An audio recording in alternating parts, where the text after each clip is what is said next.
Menjelang berakhirnya masa jabatan Gubernur Sumsel Herman Deru pada 1 Oktober mendatang, DPRD Sumsel dalam waktu dekat akan umumkan nama calon PJ Gubernur Sumsel. Rencananya ada 3 nama yang akan diajukan DPRD Sumsel untuk selanjutnya diserahkan ke Kemendagri.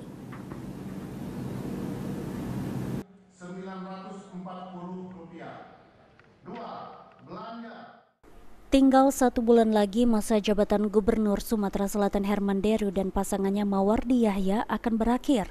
Sampai saat ini DPRD Sumsel belum juga mengusulkan nama-nama calon PJ Gubernur guna menggantikan jabatan Herman Deru sebagai Gubernur Sumatera Selatan.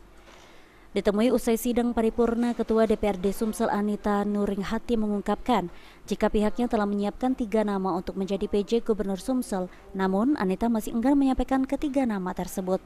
Anita sendiri menyampaikan jika dirinya akan umumkan 3 nama calon PJ Gubernur Sumsel pada waktunya nanti. Namun dari 3 nama calon, sejauh ini nama Sekda Sumsel Supriyono yang menjadi salah satu calon PJ Gubernur Sumatera Selatan. Ada, besok tunggu aja. Siapa Bu? Satu nama Bu ya? Ya? Siapa Bu? 3 nama? 3 nama nanti saya sebagai Ketua DPD akan menyampaikan. Oke? Inisial Bu, inisial Bu. Ada aja. Besok Bu ya? Sipil atau TNI Bu? Bu itu dari sipil atau Sumsel ini Bu ya? Sumsel hanya 1. Sumsel 1. Inisial. Pak Sekda yang pasti. Yang lain sipil atau militer Bu yang 2 tuh? Dari Kemendagri. Nanti saya akan sampaikan besok, aku press release kalau sudah ya.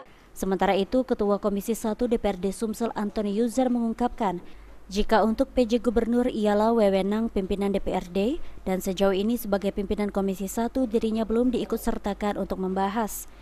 Kalau PJ itu kewenangan pimpinan ya, pimpinan nanti kami belum ikut membahas, mungkin kami akan diundang dalam waktu sekarang. Pimpinan komisi ikut membahas itu? Sekarang belum, mungkin kaget, mungkin siang.